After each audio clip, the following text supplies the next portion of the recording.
menjelaskan mengenai materi teks cerpen. Nah, dari kalian udah ada belum yang pernah baca teks cerpen? Sudah. Pernah. Menurut kalian teks cerpen itu kayak gimana sih?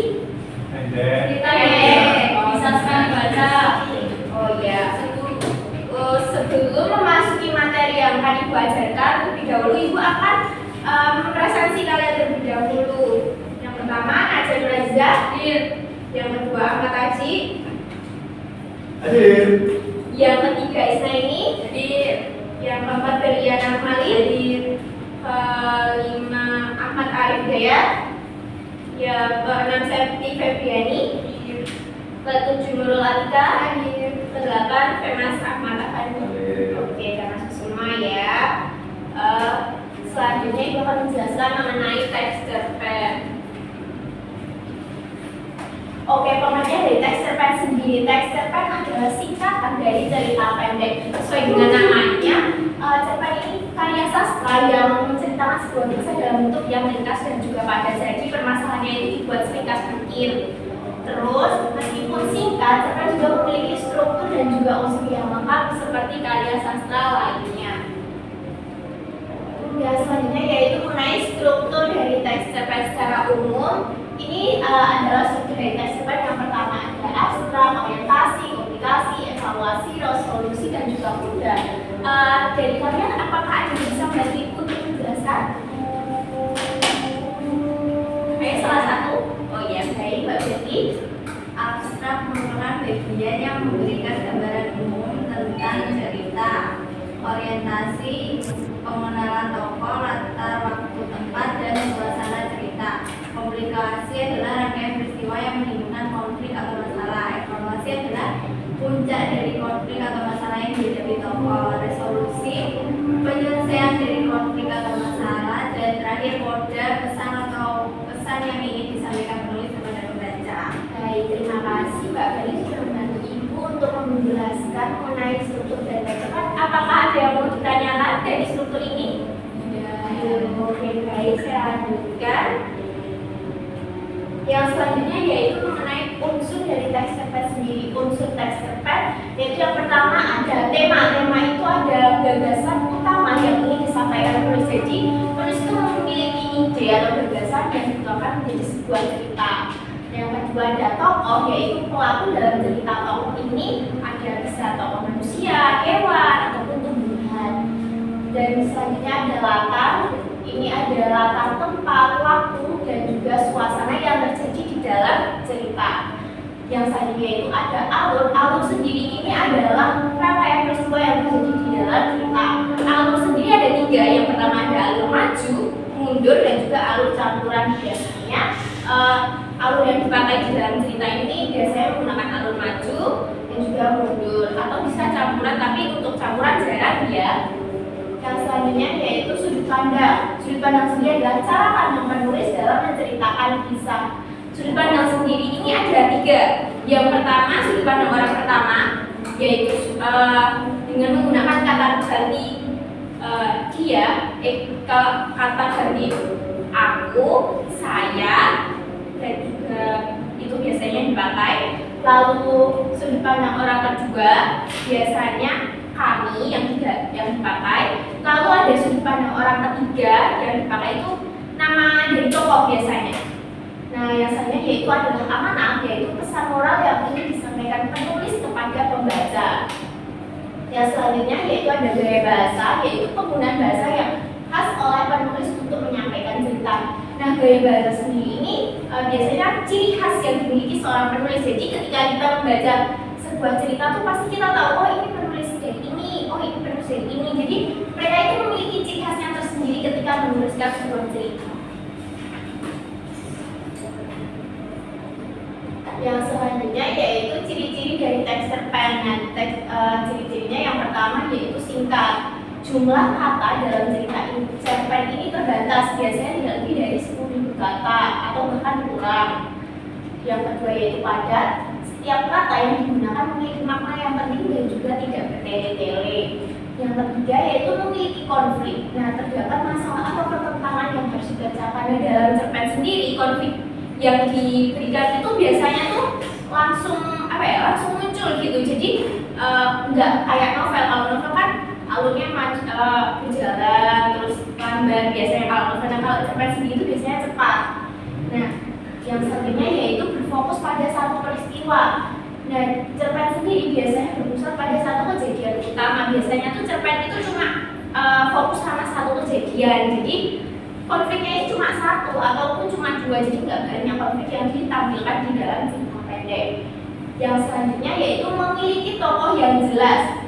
Tokoh dalam cerpen biasanya digambarkan dengan jelas. Jadi tidak ada namanya pengenalan secara kayak lama gitu. Jadi langsung oh ini ada tokoh Bora yang merupakan gajah ataupun si kancil ataupun tikus dan sebagainya. Selanjutnya biasanya yaitu mengenai jenis-jenis cerpen. Cerpen dapat dikategorikan beberapa berdasarkan tema, gaya bahasa, atau sudut pandang. Yang pertama ada cerpen realis yang merupakan cerpen yang menggambarkan kehidupan sehari-hari dengan gaya bahasa yang sederhana. Yang kedua ada cerpen romantis yang menekankan pada perasaan cinta dan juga keindahan. Yang selanjutnya ada cerpen psikologis yang merupakan cerpen yang menggambarkan konflik batin suatu tokoh. Yang terakhir ada cerpen humoris yang mengandung unsur komedi atau lucu. Yang selanjutnya cara menulis cerpen yang baik. Nah ini adalah cara menulis cerpen yang baik. Yang pertama adalah menentukan tema. Biasanya temanya sederhana ya, dari kehidupan sehari-hari. Yang kedua ada membangun plot. Jadi ini rancangan alur cerita yang menarik dan juga logis. Biasanya plot yang diberikan itu tuh ringkas itu, jadi nggak tele-tele.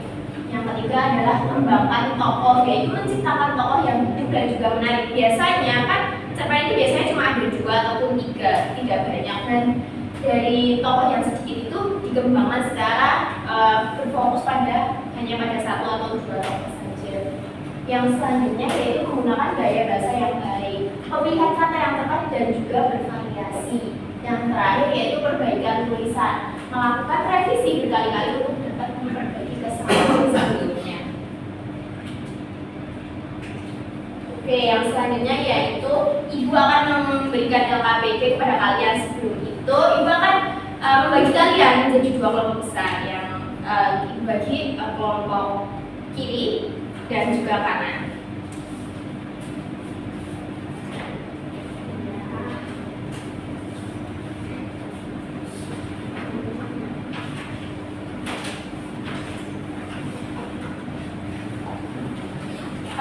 Ibu beri waktu berapa menit untuk mengerjakan tugas ini?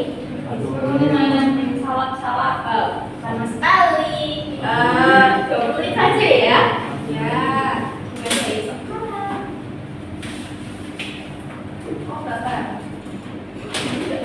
Mas Anji nggak boleh ribut ya di dalam kelas. Mas Anji, loh aja. Ayo dikerjakan kemarin pada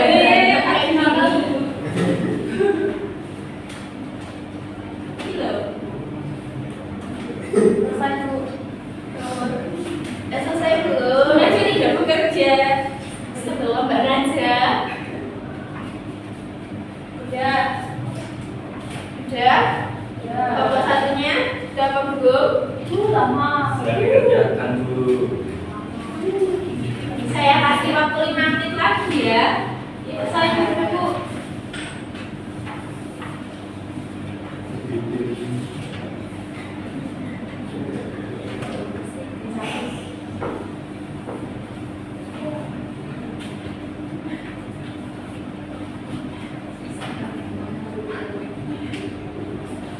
Sudah. Baik, yang kelompok bisa maju salah satu aja ya mungkin, biar nggak usah semuanya, salah satu aja yang maju. Ya. Siapa dulu? Perwakilan dari kelompok yang kanan dan kiri, salah satu bisa maju. Baca. Mas Aji kok buat mainan. Ada semua apa? Ya, baca semuanya ya. Ayo mau ke sini sekalian mau. Ini 1 sampai ya, yang ini 1 sampai 3 yang selanjutnya. Tema dari cerita tersebut yaitu kehilangan dan juga kesedihan. Cerita ini secara mendalam mengeksplorasi tema kehilangan khususnya kehilangan sosok ibu. Lalu tema itu juga ada bencana alam tentang kebakaran hutan. Tokoh utama yang mengalami konflik batin adalah Dora. Konflik batin yang dialami Dora ini yang pertama cinta dan naluri keibuan. Dora itu sangat mencintai ibunya.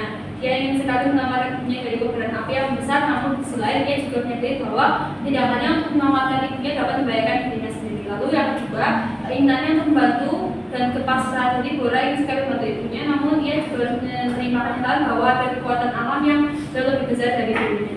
Lalu latar tempat dan waktu, latar tempat yaitu di hutan di Lampung. Lalu kemudian latar waktunya itu tidak disebutkan secara spesifik waktunya terjadi pada saat kapan, namun dapat disebutkan bahwa cerita ini terjadi pada siang hari karena mengingat matahari bersinar secara terang. Selain itu peristiwa kebakaran hutan juga terjadi secara tiba-tiba dan cepat sehingga menciptakan suasana yang menegangkan. Pengaruh dalam cerita yang pertama menciptakan suasana yang berdasarkan hutan yang asli dan juga damai di awal cerita. Ini menciptakan kontras yang kuat dengan suasana mencekam saat kebakaran terjadi. Lalu menggambarkan karakter. Hutan hutan ini menjadi bagian tak terpisahkan dari kehidupan para gajah hutan atau tempat mereka tinggal, bermain dan mencari makan. Yang keempat adalah ringkasan alur cerita. Kepanikan melanda seluruh hewan termasuk Dora yang menggali ibunya. Pipin, teman Dora, mencoba menahan dan membawanya ke tempat aman. Tetapi Dora selamat kembali ke sarang demi memastikan keselamatan ibunya. Sesampainya di sana, ia melihat ibunya terjebak di antara kobaran api. Meski ibunya menyuruhnya pergi, Dora tidak mau meninggalkan ibunya. Namun, usaha menyelamatkan ibunya gagal ketika sebuah pohon tumbang menimpa tubuh sang ibu. Dengan hati yang hancur, Dora akhirnya mengikuti Pipin menjauh dari hutan yang sudah berubah dari hijau menjadi merah oleh api. Kisah ini menggambarkan kehancuran tempat tinggal mereka dan perasaan duka yang mendalam. Bagian klimaks dari cerpen. Klimaks cerita terjadi ketika Dora menyaksikan ibunya tertimpa pohon yang tumbang akibat kebakaran. Momen inilah yang menjadi puncak dari konflik dan emosi dalam cerita. Yang kelima adalah sudut pandang yang digunakan dalam cerita ini adalah orang ketiga serba tahu, di mana sudut pandang ini memungkinkan membaca memahami situasi dari berbagai sisi, terutama ketakutan, kesedihan, dan tekad Dora untuk menyelamatkan ibu. Lalu juga memberikan gambaran suasana hutan yang berubah dari damai menjadi penuh kehancuran, sehingga membaca dapat merasakan betapa tragisnya kebakaran tersebut. Dengan sudut pandang ini, membaca bisa lebih memahami konflik emosional tanpa dikata. Terima kasih buat perwakilan yang kelompok. Bisa kembali.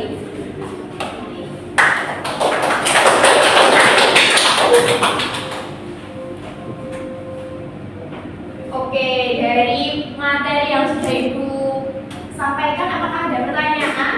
Cukup. Baik, kalau udah paham berarti minggu depan ulangan ya? Juga siap. Dagangan banget Bu. Kan waktunya 1 minggu, benar bisa belajar. Ya baiklah, minggu depan kita ulangan. Lalu untuk kesimpulan dari materi yang Ibu sampaikan hari ini adalah cerpen adalah karya sastra yang menarik dan juga mudah diminati berbagai kalangan. Dengan memahami struktur, unsur, dan juga ciri-cirinya, kalian dapat lebih menikmati dan juga mengapresiasi cerpen. Selain itu, kalian juga bisa mencoba menulis cerpen sendiri untuk dapat mengasah kreativitas kalian. Baik, sekian yang bisa Ibu sampaikan. Untuk menutup kelas pada pagi hari ini, ketua kelas bisa memimpin doa terlebih dahulu. Untuk mengakhiri pembelajaran pagi hari ini, berdoa juga. Berdoa selesai. Baik, terima kasih untuk semuanya. Ibu tutup. Wassalamualaikum warahmatullahi wabarakatuh. Waalaikumsalam.